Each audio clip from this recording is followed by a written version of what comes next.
안녕하세요. 저는 최근 인간관계에 대한 두려움을 극복하고 새로운 삶을 살게 된 사람입니다. 제게 일어난 한 사건 때문에 모든 사람들을 믿지 못하게 됐고, 친했던 사람들과도 인연을 모두 끊고 혼자서 외톨이처럼 지내게 되었어요. 그렇지만 사람은 사람으로 있는다는 말이 있듯이 저와 같은 일을 겪은 한 사람을 만남으로써 과거의 일을 함께 극복할 수 있었어요. 게다가 이 사람 덕분에 제 삶은 이전보다 더 승승장구할 수 있었죠. 이렇게 좋은 날이 제게 오려고 과거에 그렇게 아팠는지도 모르겠다는 생각이 들었어요. 생각만 해도 가슴이 아파오는 이 이야기를 다시 꺼내게 될 줄은 꿈에도 몰랐지만, 저 같은 일이 여러분들께는 절대 생기지 않았으면 하는 마음에 이렇게 글을 몇 자 적어보려고 합니다. 저는 어릴 때부터 자동차나 비행기, 배같이 탈 수 있는 이동수단을 좋아했었어요. 그래서 성인이 되면 비행기 기장이나 선원이 되고 싶었죠. 둘 중에 뭐 할지 고민하다가 그래도 사고 나면 배가 더 안전하지 않을까 싶어서 선원을 선택했어요. 만약 배가 물에 잠기기 시작하더라도 빠르게 구명조끼 입고 수영해서 나오면 될 것 같았거든요. 저는 해양고 해양대를 졸업하고 나서 꿈에 그리던 선원 생활을 시작했어요. 선원들은 한번 배를 타기 시작하면 평균적으로 기본 3개월, 길게는 1년 정도 타고 내려오는데요. 평균이 그렇다는 것이고 짧게는 단기로 1, 2개월 만에 탈 때도 가끔 있습니다. 하지만 저는 돈을 많이 벌고 싶어서 기본 5개월 정도는 타고 오는 것 같아요. 대신 집에 아내가 혼자 있어서 괜히 걱정되는 마음에 1년은 넘긴 적이 없어요.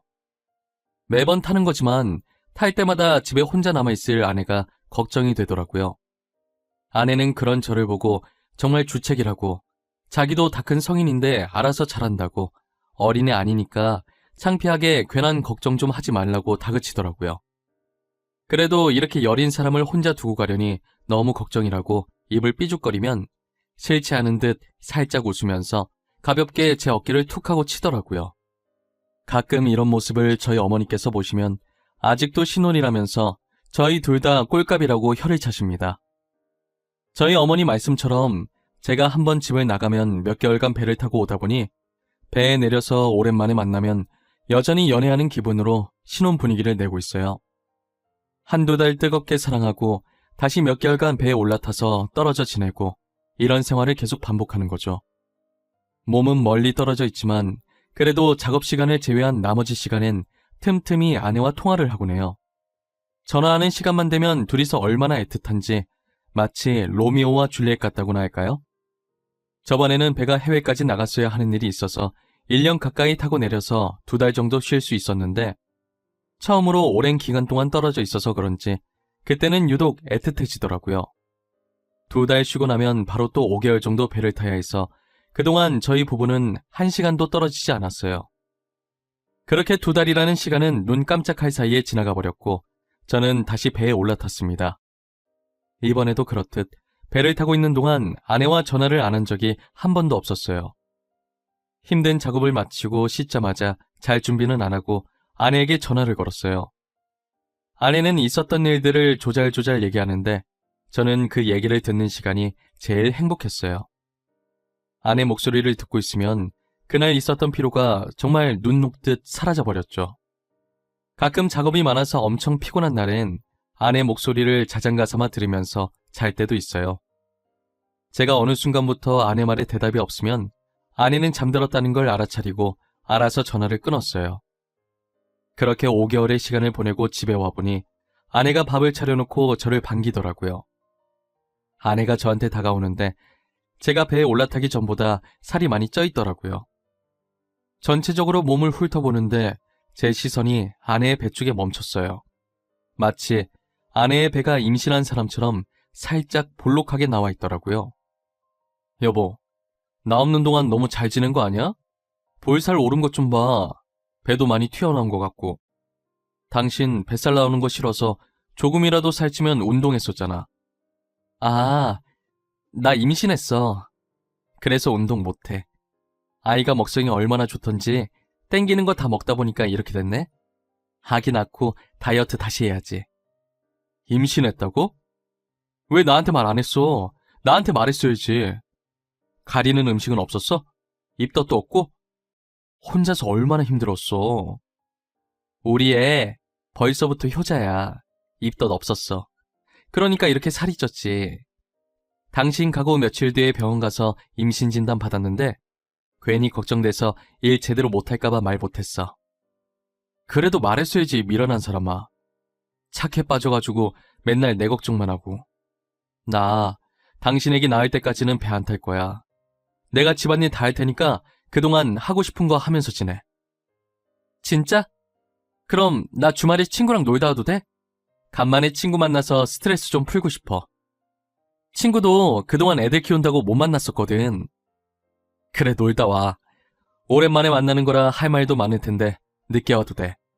대신 외박은 안 돼. 알겠지? 혼자 집에 있으면 심심하단 말이야. 그렇게 저는 주말에 아내가 친구와 편하게 놀 수 있도록 해줬어요. 아내도 애기 잘못될까봐 집 밖에 안 나갔었는데 간만에 외출이라 신나는지 얼굴에 웃음꽃이 폈더라고요. 혼자 남아서 빈집을 둘러보다 결혼 사진을 보는데 나간 지 30분밖에 안 된 아내가 너무 보고 싶더라고요. 저도 제 자신이 이 정도까지 팔불출일 줄은 몰랐어요. 잘 가고 있는지 전화해보고 싶었는데 너무 집착하는 것처럼 보일까봐 전화도 안 했어요. 그러다 얼마 지나지 않아 정말 오랜만에 고등학생 때 친했던 친구한테 전화가 온 거예요. 저는 반가운 마음에 친구 이름이 뜬 화면을 보자마자 전화를 받았어요. 정세야, 이게 얼마만이야? 거의 1년 만에 전화하는 거 아니냐? 잘 지내지? 요즘은 뭐하고 지내? 아직 그 회사 잘 다니고 있고? 나야 뭐 늘 똑같지.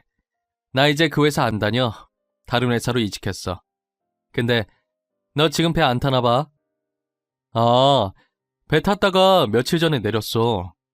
요새 자꾸 장기간 배 타느라 너 보지도 못했네. 우리 집에 한번 놀러와. 너 원래 나 배 안 탈 때 자주 왔었잖아.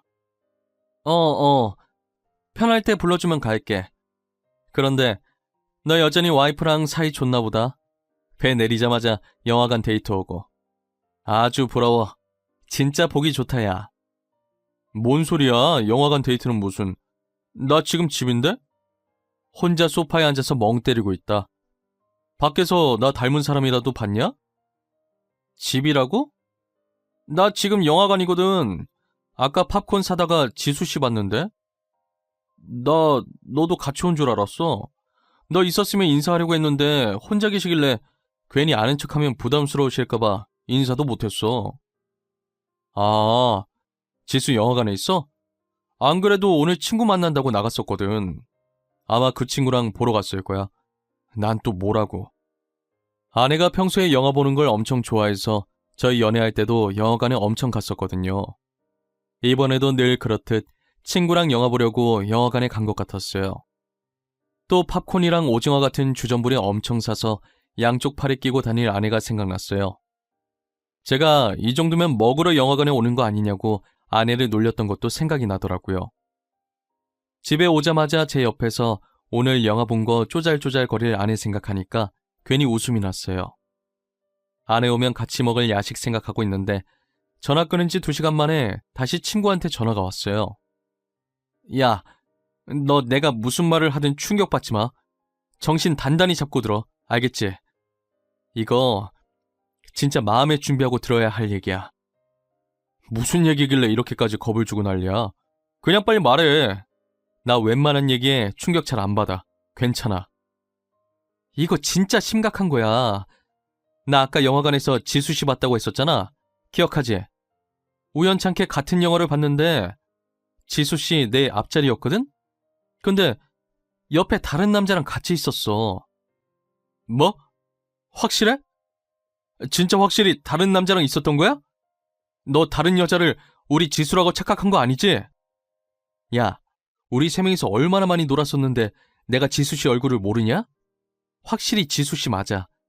내가 나갈 때도 계속 지켜봤거든. 100%야. 저는 처음에 친구의 말을 듣고도 믿지 않으려고 했었어요. 만약 친구 말처럼 아내가 맞다고 해도 아내에게 오빠가 한 명 있는데 그 오빠랑 봤을 거라고 생각했어요. 드라마처럼 불륜이 아니라 친구 만나기 전에 잠시 친오빠랑 영화 본 거라고 머릿속으로 계속 되뇌었어요. 하지만 찝찝한 기분을 도저히 그냥 무시할 수가 없겠더라고요. 저는 생각을 거치기도 전에 발이 저절로 안방으로 걸어가고 있었어요. 안방에 불을 켜고 하나씩 살펴보는데 아내의 화장대 서랍에서 쎄한 느낌이 들더라고요. 저는 평소에 아내의 화장대를 절대 건들지 않아요. 제 물건도 없을 뿐더러 아내가 자신의 물건을 만지는 걸 극도로 싫어했었거든요. 이제껏 한 번도 열어보고 싶다는 생각을 하지 않았었는데 그날은 너무 열어보고 싶은 거예요. 고민할 것도 없이 아내의 화장대 서랍을 하나씩 열어봤어요. 서랍이 총 3칸인데 제일 윗칸은 주얼리들, 그 밑칸은 포장지도 뜯지 않은 새 화장품들이 있더라고요. 그리고 마지막 칸을 떨리는 손으로 천천히 열기 시작했어요. 마지막 칸을 열자마자 보이는 물건에 저는 너무 놀라서 양손으로 입을 막고 주저앉았어요. 그 칸에는 제가 집에서 한 번도 본 적 없던 남자의 속옷들과 용품들이 들어있더라고요. 새 상품이었다면 제가 사용한 것들을 미리 사놨다고 생각할 수 있었지만 새 상품도 아니고 누가 봐도 사용한 흔적이 있는 속옷들과 남자 용품들이었어요. 순간 저는 머릿속에서 정말 5만 가지 생각들이 다 지나가더라고요. 아내에게 물어봤자 발뺌할 것이 안 봐도 뻔하기 때문에 저는 직접 증거를 잡기로 마음먹었어요. 저는 당장 집에서 나와 조그만 소형 카메라를 2개씩 사서 다시 들어왔어요. 오자마자 거실 TV 옆에 있는 화분에 하나 숨겨놓고 안방 침대와 마주보고 있는 행거 속에 잘 안 보이게 하나 숨겨놨어요. 모든 준비를 마치고 며칠 뒤 저는 친구 집에서 놀다가 자고 올 거라고 거짓말을 쳤어요. 아내는 아쉬운 내색도 없이 흔쾌히 그러라고 하더라고요. 저는 집을 나와서 영화관에서 아내를 봤다던 그 친구한테 전화를 했어요. 만나서 술 한잔 하자고 하려고 했는데 약속 있다고 미안하다고 하는 거예요. 아쉽지만 다른 사람이랑 놀아야겠다고 답하고 별다른 말은 하지 않았어요. 전화를 끊고 다른 친구한테 연락하려다가 괜히 돈만 왕창 쓸 것 같아서 오랜만에 부모님이 계신 본가에 방문했어요. 너가 여긴 왜 왔어? 며느라기는. 둘이 꼭 붙어 다니더니 어쩐 일로 혼자 왔어? 싸운 거야? 그래서 여기로 피신 온 거야? 그런 거 아니야. 간만에 엄마 밥도 먹고 싶고 그냥 집사람 편히 쉬게 하려고 혼자 왔어. 나 엄마가 해주는 밥 먹는 거 진짜 오랜만이잖아. 그리고 오늘 여기 온 거 집사람한텐 비밀이다. 비밀로 하는 거 보니 싸운 거 맞구만. 뭘 그려. 너네가 언제까지나 신혼일 순 없지. 가끔 싸우기도 하면서 사는 게 부부지. 그러면 오래간만에 실력 발휘 좀 해볼까? 싸운 거 아니라니까 그러네. 나 진짜 싸운 거 아니야, 엄마. 오랜만에 엄마가 해주는 밥 먹고 싶어서 온 거라니까. 제가 아무리 아니라고 해도 어머니는 안 믿는다는 듯 실눈을 뜨고 저를 쳐다보시더라고요. 아내가 지금 바람 피는 것 같다고 사실대로 말하면 어머니가 기절하실 것 같아서 차마 말은 못하고 그냥 싸워서 본가로 도망온 걸로 합의 봤어요. 그렇게 어머니가 차려주신 밥을 먹으며 잠시나마 아내 일을 잊고 있었어요. 결혼하기 전에 제가 쓰던 방에 들어가니 책장에 앨범이 하나 끼워져 있더라고요. 연애하던 시절에 아내와 찍었던 사진을 인화해서 보관했던 앨범이었어요. 한 장씩 넘겨보는데 그간 아내와의 추억들이 새록새록 기억나더라고요. 밝게 웃고 있는 아내 사진을 한 장 꺼내서 손으로 매만지며 제발 아니었으면 좋겠다고 중얼거렸어요. 제가 하고 있던 상상이 빗나가길 막장 드라마 같은 일은 제게 일어나질 않길 바라면서 잠들었던 것 같아요. 간만에 푹 자고 일어나서 시간 본다고 휴대폰을 켜니 아내에게 문자가 하나 와 있더라고요. 친구 남편 출장 갔다고 해서 지금 친구 집에 놀러 갈 건데 아마 자고 올 수도 있다고요. 저는 현재 아내가 없다는 걸 확인하고 녹화 영상을 보려고 집으로 향했어요. 거실과 안방에 있던 카메라를 수거해 메모리 칩을 빼서 제 노트북에 연결시켰어요. 제가 카메라를 설치하고 얼굴이 잘 나오는지 확인을 했어야 했는데 도둑질도 해본 사람이 하는 거라고 설치만 해놓고 잘 나오는지 확인을 안 한 거예요. 그래서 풀과 옷이 화면을 가득 채우고 가끔 사이사이 얼굴이 보이긴 하는데 자세히 봐야 보일 것 같아서 일단은 소리 먼저 확인을 했어요. 다행히 소리는 아주 또렷또렷하게 잘 녹음됐더라고요. 역시나 저 없는 동안 내연남을 저희 집으로 불렀고 거실 소파에 앉아 둘이서 꽁냥꽁냥 거리는 거예요. 안방 영상을 확인하니 애정행각하는 장면이 적나라하게 다 담겨 있었어요. 화가 나서 온몸이 식어가고 손은 부들부들 떨리기 시작하는 거예요. 그런데 남자 목소리가 어디서 들어본 적 있는 듯 굉장히 낯이 익었어요. 누구일까 곰곰이 생각하고 있던 와중에 아내가 내연남 이름을 부르더라고요. 정세씨 와이프 내일부터 집에 없다고 그랬나? 그럼 내일은 내가 정세씨 집으로 갈까? 우리 남편 언제 집에 올지 모르니까 아침 일찍 정세씨 집으로 넘어가자. 그럴까? 나는 상관없는데 당신 일찍 일어날 수 있겠어? 우리 애기 가지고 나서 잠도 많아졌잖아. 아니야, 일어날 수 있어. 임신 초기엔 일찍 못 일어났는데 요즘은 잘 일어나.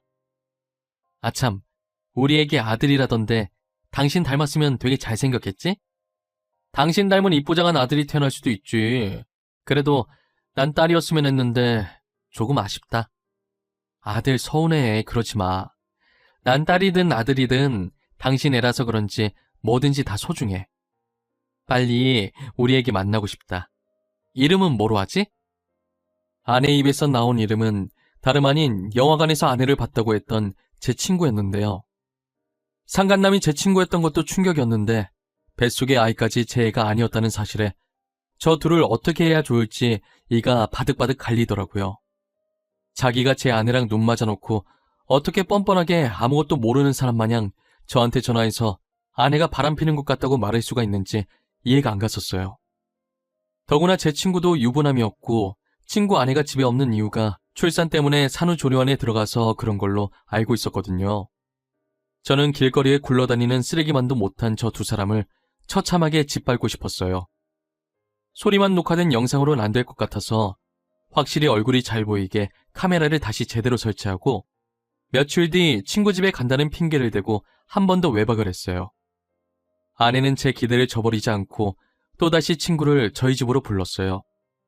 이번엔 저번과 다르게 얼굴이 선명하게 제대로 잘 녹화가 됐더라고요.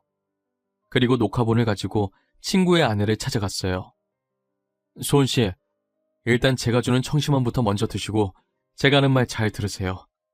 몸조리 끝난 지 얼마 안 되셨는데 이런 말 드리기 정말 죄송합니다. 혹시 저희 남편 얘기예요?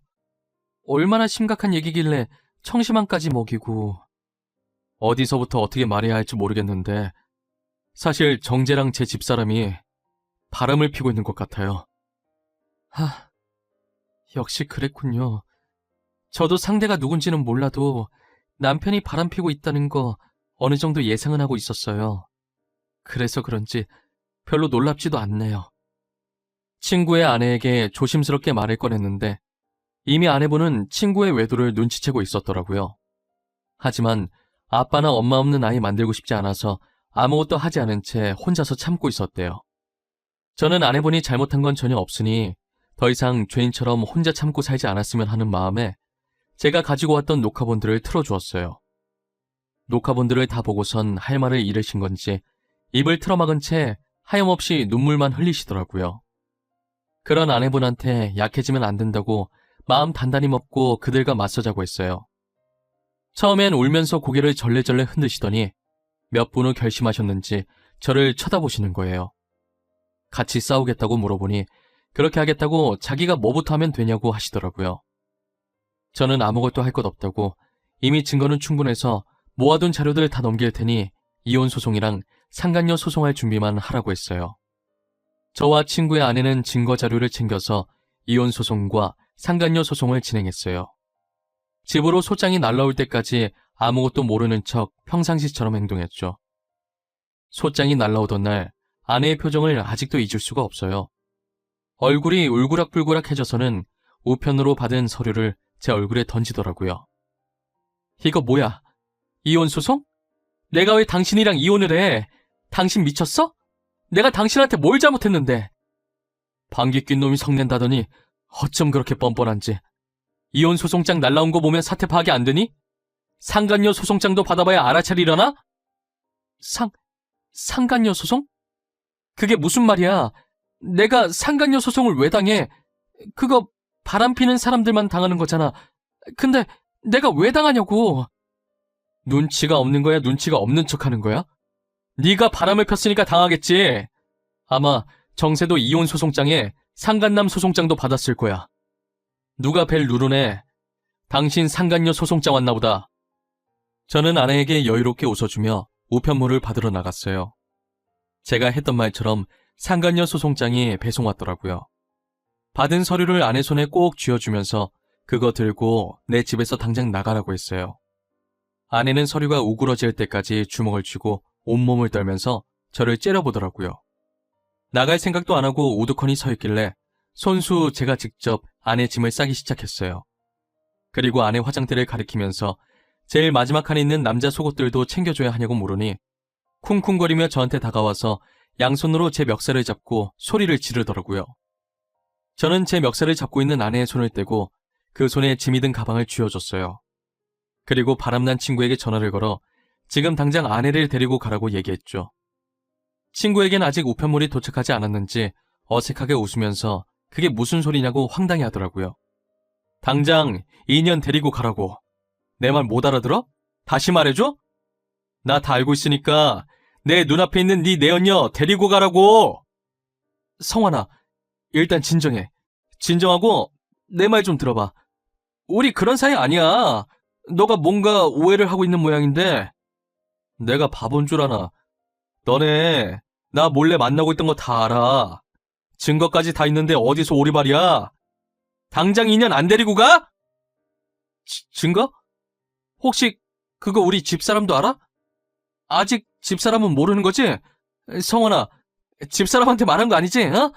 나 집사람 없으면 안 돼. 제발 부탁할게. 말하지 말아줘. 왜? 왜 말하면 안 되는데? 항상 뒤에서 구린 짓 하는 애들이 들키면 꼭 이런다니까. 남의 가정 깨는 건 괜찮고 자기 가정 깨는 건 안 된다. 내가 이렇게 부탁할게. 아니다. 나 너가 하라는 거 다 할게. 그러니까 우리 집사람한테만 말하지 마. 나 집사람 없으면 죽어. 너네 집엔 아직 소송장 안 갔나 보다. 아마 오늘 안에 도착할 거야. 위자료나 준비해놓고 있어. 그리고 이거 스피커폰이라 네 내연녀 지금 이거 듣고 울고 있네. 꼴 보기 싫으니까 당장 데리고 가. 저는 친구에게 당장 저희 집에 있는 자신의 상간녀를 데리고 가려는 말만 하고 전화를 끊어버렸어요. 모든 대화를 듣고 있던 아내는 자신의 아내 없으면 안 된다는 친구의 말을 듣고 본처를 선택한 친구에 대한 배신감과 자신이 버려졌다는 처량함에 눈물만 흘리고 있더라고요. 그러더니 갑자기 뱃속에 있는 애 핑계를 대면서 제게 매달리기 시작하는 거예요. 저의 바지가랑이를 붙잡고 뱃속에 있는 애가 제 애라고 하면서 아빠 없는 아이로 만들어야겠냐고 악에 받쳐서 소리를 지르더라고요. 제가 친구 애를 가진 사실까지는 모르는 줄 알고 그랬던 것 같아요. 저는 끝까지 뻔뻔하게 나오는 아내를 보니 치가 떨리더라고요. 안 나가려고 계속 버티고 있는 아내를 끌어내서 집 밖으로 내보냈어요. 제가 안쪽에서 잠금 장치를 걸어놔서 비밀번호를 눌러도 안 열리자 문이 부서질 정도로 두드리는데 문 두드리는 소리에 주민이 시끄럽다고 경찰에 신고를 했더라고요. 결국 아내는 경찰 손에 이끌려서 나갔는지 문 두드리는 소리가 멈추고 집안이 조용해졌어요. 저는 아내와 이혼하고 위자료 문제까지 해결한 후에 소식을 끊고 살았어요. 제 친구들도 이 사실을 알게 되고 친구와의 만남을 일체 가지지 않았다고 했어요. 저처럼 자신들의 아내도 친구에게 뺏길 수 있을 것 같다는 생각이 들었겠죠. 저와 친구의 전처는 따로 만나서 술 한잔을 기울이며 이런저런 이야기를 했어요. 친구가 그렇게까지 자신의 전처에게 매달리는 데에는 다 이유가 있었더라고요. 저번에 다른 회사로 이직했다는 게 알고 보니 자신의 전처가 차려준 회사였던 거예요. 친구 전처의 집안은 돈이 굉장히 넘치도록 많은 부자였는데요. 그렇다고 해서 기세등등하지 않고 굉장히 겸손하고 돈 많다고 돈부심을 부리지도 않았어요. 그래서 사람들한테 자주 속아서 배신도 많이 당했다고 들었거든요. 부잣집 딸인 전처를 놓치긴 싫은데 너무 착해서 같이 살기엔 재미가 없고 그러다 자주 만나던 제 전 아내와 잘 맞아서 바람이 난 거죠. 저 같았으면 어차피 돈 많으니 남편 없이 잘 살 수 있다고 바로 이혼했을 텐데 친구의 본처는 너무 착해서 그러지 못했던 거예요. 이혼을 결심하게 되니 고생 좀 해보라는 식으로 아이까지 보내게 됐다고 하더라고요. 저도 한때 이혼 소송으로 법정에 가서 전 아내랑 마주쳤을 때 왜 그랬냐고 하니 전 아내도 외로워서 바람을 폈는데 제가 벌어오는 돈 때문에 저를 놓기는 싫었다고 했었어요. 친구도 전 아내도 결국은 돈 때문에 각자 배우자들을 못 놓고 위험한 만남을 이어갔던 거죠. 그러다 친구의 이기심으로 괜히 아내한테만 잘못 뒤집어 씌워서 이혼시키고 자기는 상대의 남편이 찾아오는 일 없게 편하게 만나려고 그때 영화관에서 저한테 전화를 한 거였어요. 결국은 자기 꾀에 넘어가서 자신들이 된통 당하게 됐지만요. 저는 이제 그들이 어떻게 살든 궁금하지도 않고 전혀 신경 쓰이지가 않아요. 그건 친구의 전처도 마찬가지인 것 같고요. 처음엔 믿었던 친구한테 배신을 당하고 보니 세상에 믿을 사람이 전혀 없다는 걸 알았고 그 뒤로 누군가를 만나는 게 점점 두려워져서 이혼 후에 친구 관계도 다 끊어냈었어요. 나오지 않으려고 혼자 집에 틀어박혀서 숨어있는 제게 손을 내밀어 준 건 친구의 전처였어요. 자신에게 이혼할 수 있는 용기를 줘서 고맙다고 이젠 자신이 제게 용기를 줘야 할 때인 것 같다면서요. 언제든 제가 숨을 것 같은 낌새가 보이면 어떻게 눈치채고 못 숨어버리게 막더라고요. 그렇게 저는 그 사람 덕분에 지금은 많이 좋아져서 다시 예전처럼 친구들을 만나고 있어요. 이혼 후 이제껏 그들의 소식을 듣지 못했는데 제 동창 중에 한 명이 어쩌다 소식을 듣게 됐나 봐요. 이혼하고 나서 뱃속의 아이 때문에 둘이서 결혼했었는데 아이는 스트레스 때문에 유산을 했다더라고요. 결국 전 아내는 자신의 아이도 잃고 졸지에 피 한 방울 안 섞인 제 친구의 아이를 키우고 있는 거죠. 그리고 둘 다 돈도 없어서 무너질 듯한 단칸방에서 겨우겨우 지낸다고 하더라고요. 지금까지 자신들이 지은 죄들을 그렇게 벌받고 있는 것 같았어요. 저희는 이제 그 말을 듣고도 무덤덤하게 넘어갈 수 있을 만큼 많이 무뎌졌더라고요. 그들이 힘들게 산다고 해도 딱히 불쌍하다는 생각도 들지 않았어요. 오히려 제 인생을 제대로 살아볼 수 있게 만들어줘서 고맙다는 생각이 들었어요. 그리고 그들 덕분에 정말 좋은 사람을 한 명 얻게 되었거든요. 여러분도 예상했을지 모르겠지만 그건 바로 친구의 전처인데요. 이제 몇 주만 지나면 제 아내가 될 사람이기도 하죠. 서로 아픔을 위로해 주다 보니 결국 이렇게까지 됐네요. 처음엔 저희도 서로에게 호감을 느끼면서 이건 아닌 것 같다는 생각을 했는데 주변에서 친구와 전 아내처럼 나쁘게 만난 것도 아니고 뭐가 문제냐고 하더라고요. 오히려 잘된 일이라면서 잘 어울린다고 응원해 주는 거예요. 그래서 용기를 가지고 만남을 시작했는데 결혼이라는 아름다운 끝매듭을 짓게 됐네요. 그리고 저는 지금의 아내를 만난 뒤로 제가 하는 일마다 다 잘 풀리더라고요. 꼭 귀인이 제 곁에 와준 것만 같아서 지금 누구보다도 행복하고 좋아요. 저희가 이렇게 행복한 만큼 이제 그들도 정신 차리고 행복해졌으면 좋겠네요. 제 사연은 여기서 마치도록 할게요. 이야기를 들어주신 모든 분들 올해는 꼭 하고 싶은 일 다 하시면서 사시길 바랄게요. 감사합니다.